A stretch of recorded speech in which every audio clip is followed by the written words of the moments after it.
ആ സത്യം കേട്ടുകൊള്ളുക. നമ്മെ വിഷമിപ്പിക്കുന്ന സത്യം. നമുക്ക് പൃഥ്വിയും പാതാളവും കീഴടക്കാൻ കഴിയണമെങ്കിൽ ആദ്യം ഞാനൊരു പുത്രന്റെ പിതാവായേ തീരൂ. നീ എന്തിനു ചിരിക്കുന്നു? എന്തിനാണ് ചിരിക്കുന്നതെന്ന് എനിക്കറിയില്ലായിരുന്നു എന്റെ പതിദേവൻ ഇത്ര ശുദ്ധനാണെന്ന്. ഇത്ര ശുദ്ധനോ? എത്ര ശുദ്ധൻ? ഇത്രയ്ക്ക് ശുദ്ധൻ ഇതുകൂടെ അറിയില്ല. പുത്രനെ വിവാഹം കഴിഞ്ഞ ഉടനെ അല്ല, ചില മാസങ്ങൾക്ക് ശേഷമാണ് ലഭിക്കുക എന്ന്. നീ ഞാൻ ശുദ്ധൻ എന്ന് കരുതി ചിരിക്കുന്നു. ഞാൻ നിന്നെ അജ്ഞാനി എന്ന് കരുതി എല്ലാം കേൾക്കുന്നു. ഞാൻ അജ്ഞാനിയോ? ഞാൻ പറഞ്ഞതിന്റെ അർത്ഥം ഇതാണ്: നമ്മുടെ വിവാഹം ഇപ്പോൾ കഴിഞ്ഞതേ ഉള്ളൂ. സമയമാകുമ്പോൾ നമുക്ക് പുത്രപ്രാപ്തിയും ഉണ്ടാകും. ഇല്ല വരാക്ഷി, ഇല്ല. എനിക്ക് പുത്രൻ നീ മൂലമല്ല, ഭഗവാൻ ശിവന്റെ ആരാധന മൂലം ലഭിക്കും. എന്താ? ആ, നമ്മുടെ പിതാവ് പ്രജാപതി കശ്യപനും ദേവർഷി നാരദനും ഇതാണ് പറഞ്ഞത്. പുത്രലബ്ധിക്കായി ഞാൻ ശിവാരാധന ചെയ്തേ മതിയാകൂ. അങ്ങനെയാണെങ്കിൽ അങ്ങയുടെ മനോകാമന പൂർത്തീകരിക്കാനായി തീർച്ചയായും ശിവാരാധന ചെയ്യണം. പിതാവിന്റെയും ദേവർഷി നാരദന്റെയും വചനം അസത്യമാകാൻ വഴിയില്ല. പക്ഷേ വരാക്ഷി, ഒരു ചിന്ത ചോദ്യചിഹ്നമായി എന്റെ മുന്നിലുണ്ട്. നിന്നെ വിട്ട് ശിവാരാധനയ്ക്ക് എങ്ങനെ പോകും? നിനക്കെന്തു തോന്നും? എന്തു തോന്നുവാനാണ്? മറ്റേതൊരു പത്നിയെയും പോലെ എന്റെ പതിയുടെ മംഗളം ഇച്ഛിച്ചുകൊണ്ട് ഞാനും അതിൽ പങ്കെടുക്കും. ഞാൻ അങ്ങയെ തടഞ്ഞ് അങ്ങയുടെ ശിവാരാധനയിൽ വിഘ്നമുണ്ടാക്കില്ല. ഞാനിതോർത്ത് വിഷമിച്ചിരുന്നു. വിവാഹം കഴിഞ്ഞ ഉടനെ നിന്നെ ഇപ്രകാരം വിട്ട് ആരാധനയ്ക്ക് പോകുന്നത് ഉചിതമാകുമോ എന്ന്. ശിവന്റെ സമീപം പോകുന്നതിൽ അനുചിതം എന്താണ്? അദ്ദേഹം സർവശക്തനാണ്.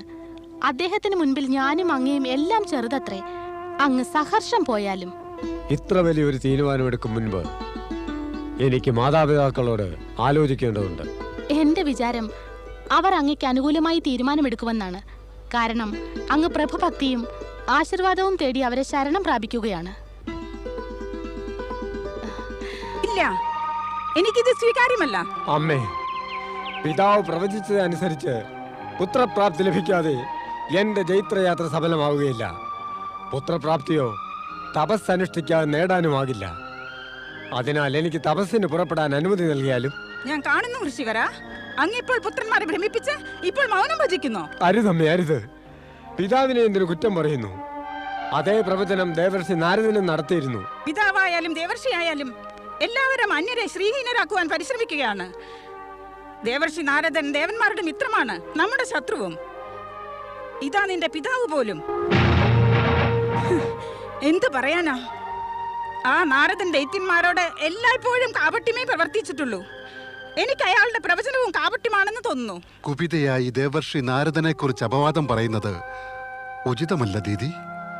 സ്വാർത്ഥവും മനോകാമനയും പൂർത്തിയാകാഞ്ഞാൽ സർവ്വ വ്യക്തികളും സ്വന്തം കുറ്റം കാണാതെ മറ്റുള്ളവരിൽ കുറ്റം ആരോപിക്കുന്നു. അപ്പോൾ പതിയുമില്ല, പിതാവും പുത്രനും ദേവനുമില്ല. നീയും ആ തെറ്റ് തന്നെ ചെയ്യാൻ പോകുന്നു. നാരദമുനി സദാ മറ്റു വ്യക്തികളുടെയും പ്രാണികളുടെയും ഉന്നമനത്തിനായി പ്രവർത്തിക്കുന്നു. ഓം നമഃ ശിവായ, ഓം നമഃ ശിവായ. പ്രണാമം മാതാവേ.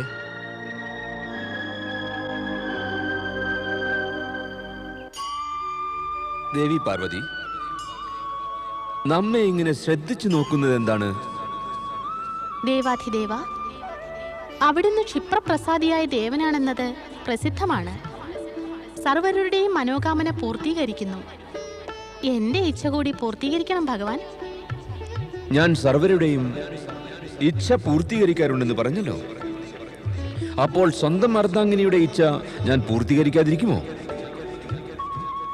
അവിടുത്തെ ഇച്ഛ എന്താണ് ദേവി?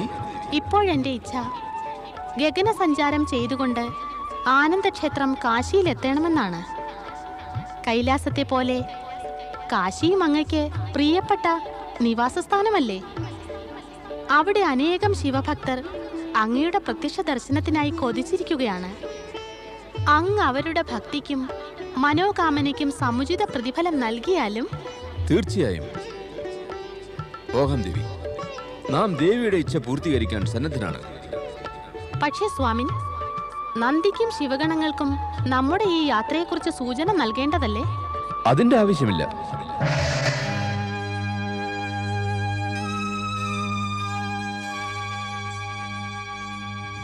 നന്ദിദേവ, ഭഗവാൻ വിശ്വനാഥനും ദേവി പാർവതിയും എവിടെ പോയി? ആർക്കറിയാം? എങ്ങനെ പറയാനാ അവരെവിടെ പോയെന്ന്? ഈ വിഷയത്തിൽ താങ്കൾക്കുള്ള അറിവ് മാത്രമേ എനിക്കുമുള്ളൂ. ഒരുപക്ഷെ ഭഗവാൻ ഏതോ ഭക്തന്റെ പ്രാർത്ഥന കേട്ട് അയാളെ സഹായിക്കാൻ പോയിരിക്കും. അപ്പൊ ദേവി പാർവതിയോ? ദേവിയും കൂടെ പോയിരിക്കും. എനിക്ക് തോന്നുന്നു നമ്മെ അത്ഭുതപ്പെടുത്താനായി അവർ അദൃശ്യരായതാ. അപ്പോഴെന്ത് ചെയ്യും നന്ദിദേവ? എന്ത് ചെയ്യാനാ? അവർ പ്രത്യക്ഷരാകും വരെ നമുക്കെല്ലാം പ്രതീക്ഷിച്ചിരിക്കാം.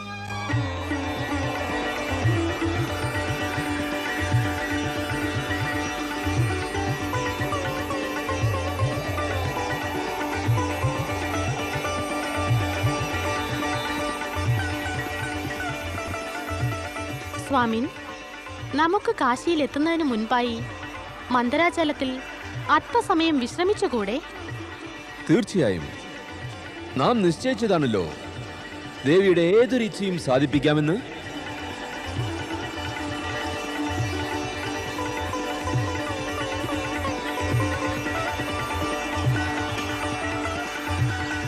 ഓം നമഃ ശിവായ.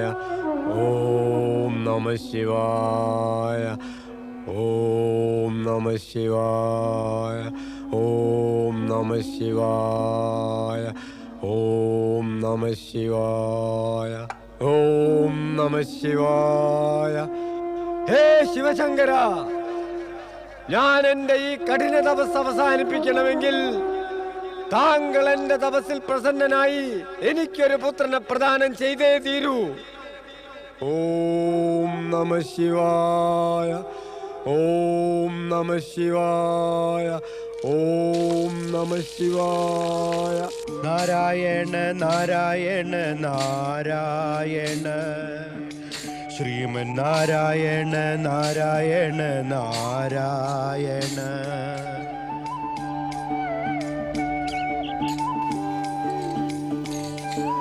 ഓം നമഃ ശിവായ. ഓം നമഃ ശിവായ. അസുരരാജൻ ഹിരണ്യാക്ഷൻ നാരായണ നാരായണ. ഹേ പരമേശ്വര, ധന്യമത്രേ അവിടുത്തെ ലീലകളും. അവിടുന്നും ഒരു കാര്യം ഉറപ്പ് തന്നെ, അവിടുന്ന് ഹിരണ്യാക്ഷന്റെ തപസ്സിൽ സ്വയം പ്രസന്നനായി അവന് പുത്രനെ തീർച്ചയായും നൽകും. പക്ഷെ ആ പുത്രൻ എവിടെ നിന്ന് ഉത്ഭവിക്കും? എങ്ങനെയിരിക്കും? എന്തു ചെയ്യും? ഇവയെല്ലാം തന്നെ അവിടത്തേക്ക് മാത്രമല്ലാതെ മറ്റാർക്കാണ് അറിയുക?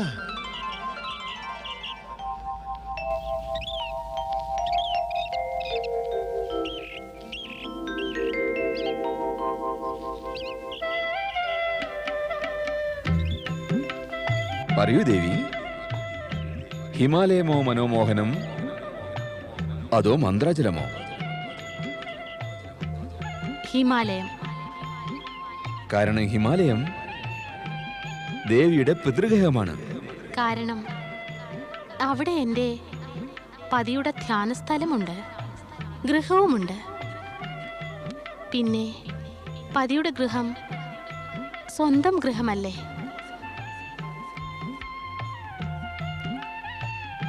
പ്രിയേ, ത്രൈലോക്യ സൗന്ദര്യം ദേവിയുടെ മുഖാരവിന്ദത്തിൽ പരിലസിക്കുന്നു. സൗന്ദര്യത്തിന്റെ ഈ പ്രഭാപൂരം ആ മുഖത്തു നിന്ന് ദൃഷ്ടി പിൻവലിക്കാൻ അനുവദിക്കുന്നില്ല.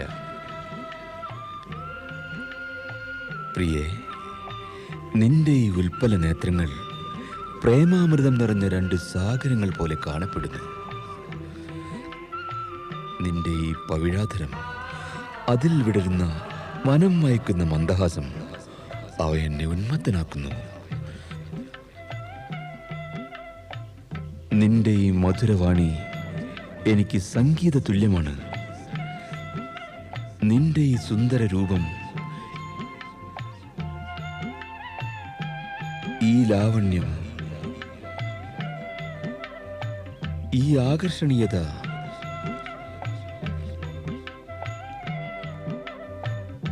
നിന്റെ ഈ ചേതോഹരവദനം,